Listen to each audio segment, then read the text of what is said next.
Hello again. This is the last part of the 2023 to 2024 Common App transfer application walkthrough. Uh, we will start off by signing in.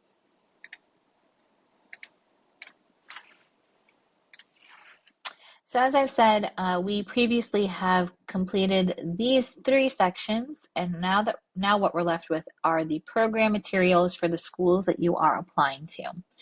Now, when you are ready to add a school that you want to apply to, you'll come here to Add Program,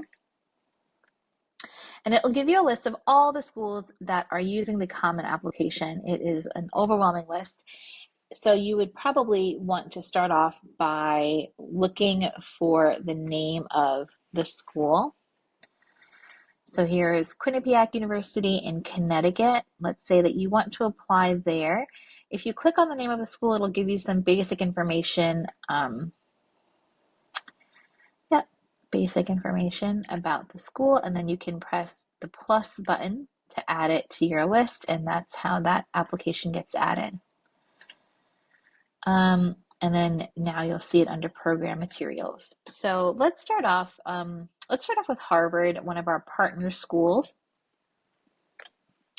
This is where Harvard will ask all of their specific questions, and that's why it's broken down by school. So you'll get on this homepage details about their policies and things that they need. So as we talked about in the previous section about coursework, you do have to submit official transcripts, and they're telling you where you can do that. Remember, you can do that right through the Common app when you're filling it out. There is the testing policy. You should double check all of the testing policies for every school you're planning to apply to. And you can see that they say they normally require testing, but not for these application cycles. So that's why it says required, but it's not actually required. Again, double check all of the policies for the schools that you're applying to, and then some information about start, deadlines, application fees. Under questions is, again, where you're going to find all the questions being asked by this particular school. They will ask you, what do you think you'll be when you start? So your options are sophomore and junior as obviously a transfer applicant, where you hope to live. If you want to be off campus, maybe you have circumstances that require you to not live in student housing, or you want to be on campus. If you plan to apply for need-based financial aid, we do recommend applying for need-based financial aid in the form of the free application for federal student aid, the FAFSA. So you'll select yes there. And then would you like to submit any supplementary materials in the form of a portfolio? So this can be, usually when we think about this, we are thinking about like the arts or music. So you can click that link for a little bit more information about requirements for that. This asks you to select your major. I've chosen mathematics, but you can select any one. And then what are some things that you want to do at Harvard College? So these are things like extracurriculars. So you'll select however many you want to list, but the list will look like this. So what are some things that you want to do on their campus? They will not hold you to this, but it gives them a sense of I don't know, your excitement or your interest in being involved on campus. Remember that every college, every residential college in particular, is looking for students who want to be active on campus. They want students who are going to contribute to their environments. And so that's why they're asking you this. So you can select those. Have you previously applied? No. And then how did you learn about Harvard? Because many of us have heard about Harvard even before we even knew what Harvard was. So you'll select, the ways that you learned about it, whether that was from, another person or a college fair like the Service to School College Fair. You'll choose that. Again, this question is not entirely relevant to what your application process. It just gives them some information about where applicants are learning about them. They also ask you to list all the places you've lived, and then to separate that by city, state, country, and the length of time you lived there. So for this, some of you might have to take some time and work it out, where you've lived and how long you've lived there. Estimates are totally fine. This is a question about disciplinary violations um, from the ninth grade onward. And then a question about felonies and misdemeanors. This section is about U.S. military veterans. So have you served? Yes. Did you receive anything other than, and let's say, if you have to select yes, then you'll have to write an explanation on why. So that's that section. And then the writing section. So these are the Harvard College essays. So these are supplemental essays.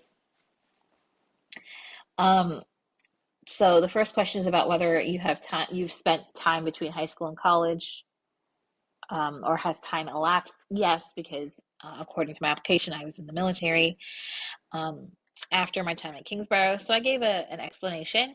You can look at the word count. Your responses here, like any supplemental essay, should be well written, thorough, detailed, should answer all parts of the prompt, should answer the question, but also tell a story. You can check out my essay video for more information on that. What are some of the reasons that you plan to apply to your present college? So if you are at a current school, why you want to transfer and what you hope to achieve. What else you're considering. This question, I wouldn't overthink it. So maybe you want to attend the university close to home, or you want to go to work full time, or whatever it is.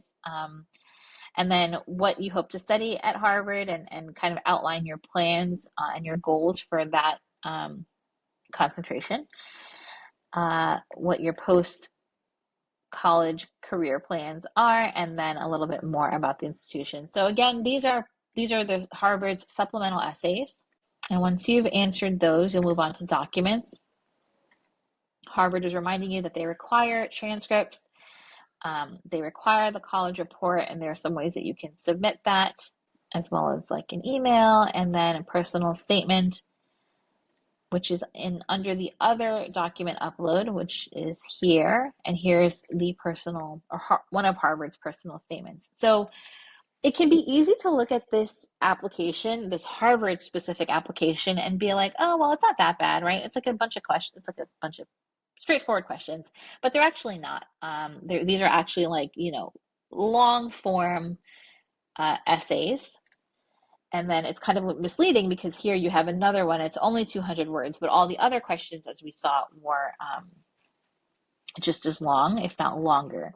So make sure that you leave enough time when you're reviewing these applications, that you know what you actually have to work on, what you have to write, how long they have to be, so that you can put together the best quality essay.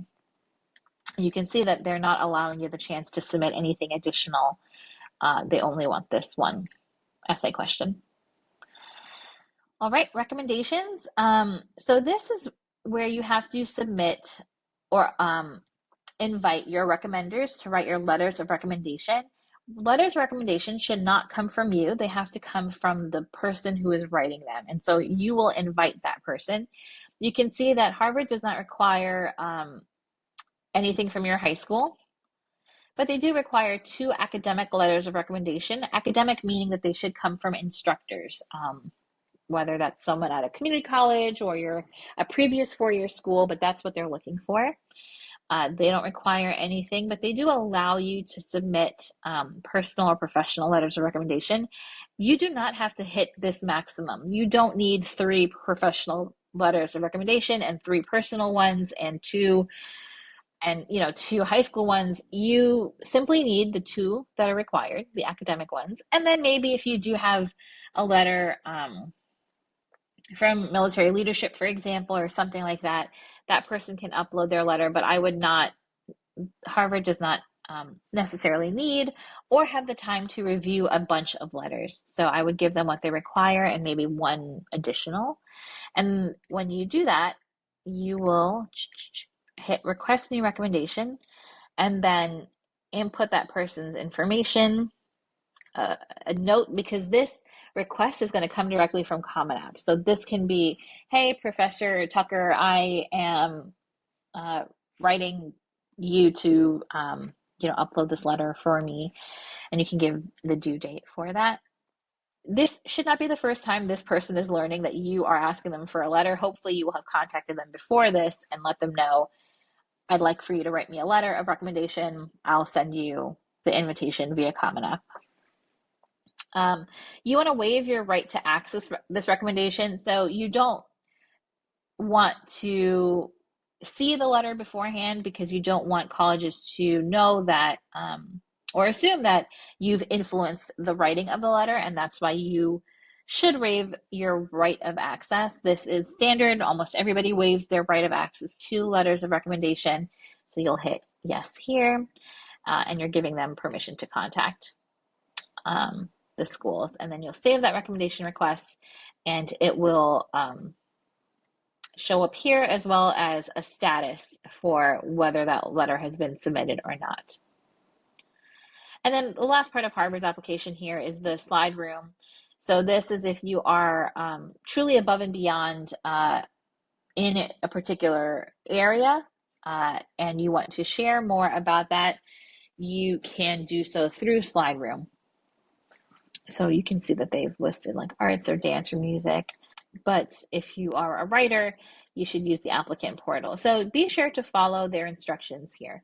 This is Harvard's application. Let's say that you complete that and you want to then apply to Hofstra in New York. I just wanted to show you what another school would look like. So again, you have some basic information on the home page.